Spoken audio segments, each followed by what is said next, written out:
2, 1, 2, Scooby-Doo.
All right.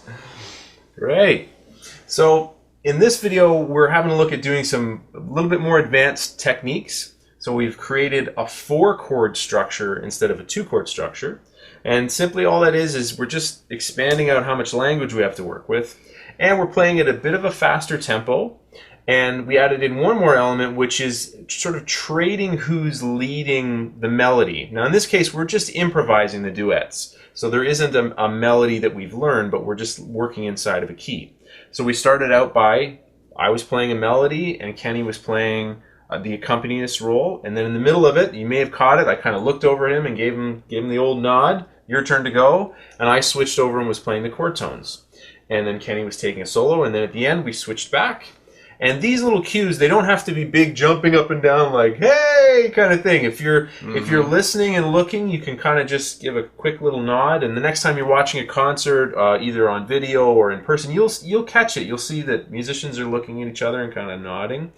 The trick is you got to know what the nods mean. So maybe talk a little bit about, there's only a few things that we're cueing. It's not like make me a sandwich. It's right. There's a few things that we're looking for. And you'll notice that in part of it, there's some periods where I'm able to close my eyes and just feel it and go deeper. And a lot of people, when they start improvising, a lot of us will close our eyes naturally because we're listening deeper, and the eyes, big part of our brain is used up for what we're looking at. So by closing our eyes, we're able to go deeper as musicians.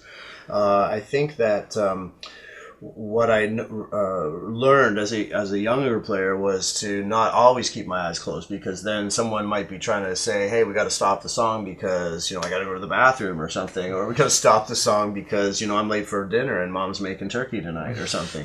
So having your eyes open it's very much like being an actor on stage. Your actors can't close their eyes on stage. They're constantly cueing each other. So are we. So in the middle of the song, when Todd was kind of done his little storytelling on his solo, he kind of gave me the eyebrows up and looked, and I was looking over. So then that's a switch. Another kind of cue that we're looking for, really important cues, are the beginnings and endings. Because just like telling a story, beginning, middle, end, the beginning and endings are critical. So if I'm going to be the one counting on the song, before I start, I feel the beat.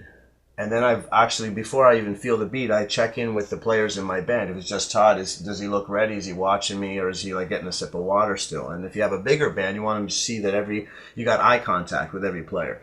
Then I'm feeling the beat. Then I'm counting it in. And I'm moving my body so everyone can see the dance that I'm feeling, so that we know, hey, this is the speed of this train on this track. The ties are this far apart or this far apart. How fast are we going, right?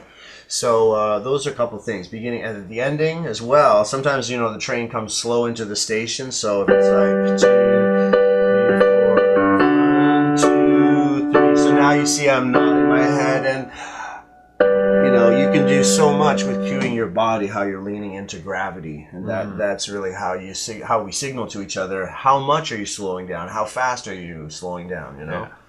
And confidence is such a big part of it. And what can be challenging when you're starting out is it's all going to feel like you got a lot of balls in the air. But the only way to really get good and confident at leading, either in a duo or in a band, is by doing it, and to be quite honest, having having it not go perfect every time. You learn the things that work and don't work. So we're for the purpose of this video, we're getting going and playing and everything kind of works out. But when you're on your own, if you're practicing, if you try counting in the song and it kind of feels wobbly, you can stop and start again and try it. And absolutely, I've had to count in songs many times to get them to feel really comfortable.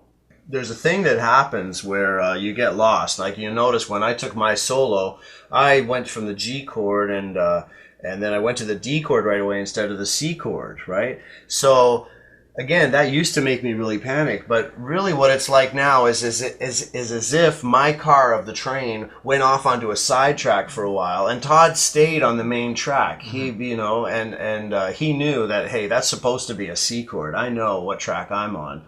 But this other cat went to the wrong chord, and you know it, and I knew it at the instant that it happened. So no need to worry, right? As long as you know in your head where you're supposed to be, your fingers can catch up later. And if you're ever like totally in a panic, just stop playing, let your mates keep the structure together, and then when you're ready and your fingers have caught up with, you know, with the pattern, then come back in. But never a need to worry. Sometimes that can be a point of conflict in bands where someone says, hey, you were in the wrong place, or you were in the wrong place, and then people start arguing about it.